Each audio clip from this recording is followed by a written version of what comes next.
28 और 29 सितंबर 2016 की वह रात पाकिस्तान कभी नहीं भूल पाएगा। भारतीय सेना के जवानों ने सीमा पार कर पाकिस्तान में आतंकियों के ठिकानों को नेस्तनाबूद कर दिया था। देश अभी इससे चंद रोज पहले हुए उड़ी हमले में शहीद हुए सेना के जवानों के शहादत को भूला भी नहीं था। खून के बदले खून की मांग की जा रही थी। भारत के इस बदले से पूरी दुनिया हैरान थी। 7 साल बाद देश एक बार फिर सर्जिकल स्ट्राइक को याद कर रहा है। सर्जिकल स्ट्राइक की पूरी कहानी को विस्तार से समझते हैं। जम्मू कश्मीर के उड़ी में भारतीय सेना का एक कैंप था। इसी कैंप में आतंकियों ने हमला करने की साजिश रची थी। 4 आतंकी इस कैंप में घुसे और ताबड़तोड़ फायरिंग शुरू कर दी। सोए जवानों के टेंटों में आग लगा दी। यह हमला घात लगाकर किया गया, इसलिए जवानों को बचने का मौका नहीं मिला।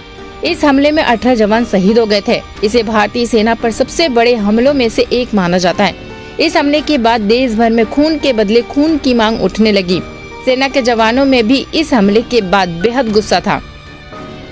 उड़ी हमले के बाद ही प्रधानमंत्री के साथ हुई हाई लेवल मीटिंग में सेना को पाकिस्तान पर बड़े हमले की तैयारी की इजाजत दे दी गई।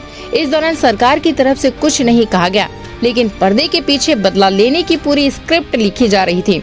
किसी को भी इसकी कोई भी भनक नहीं लगी। इस पूरे ऑपरेशन के लिए आतंकी ठिकानों की पहचान की गई। तय हुआ कि हमला कहां करना और कहां आतंकी कैंप मौजूद है।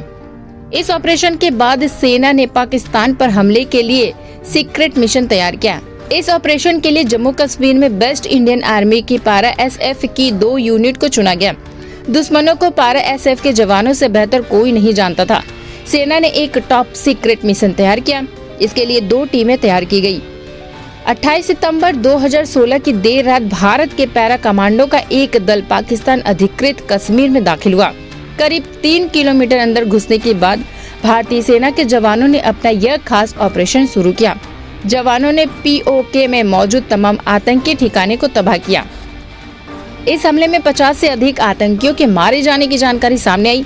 जैसे ही पाकिस्तान को इस हमले की जानकारी मिली तो उसने अपने फाइटर जेट सीमा पर भेजे, लेकिन इससे पहले भी भारतीय सेना पूरे ऑपरेशन को अंजाम देकर सीमा में वापस लौट चुकी थी।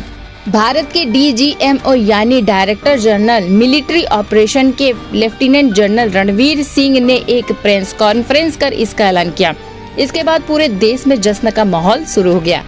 इस कार्रवाई को अंजाम देने के लिए भारतीय सेना की कई टीमों के 25 से अधिक कमांडो आधी रात पाकिस्तान अधिकृत कश्मीर में 3 किलोमीटर अंदर तक गए।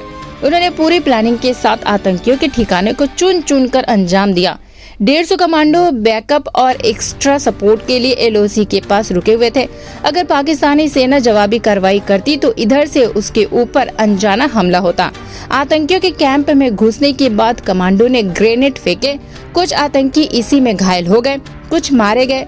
अफरा तफरी फैल गई। इसके बाद रात के अंधेरे में स्मोक ग्रेनेड फेंककर भारतीय कमांडो ने नाइट विजन कैमरे की मदद से एक आतंकी को मौत की घाट सुला दिया।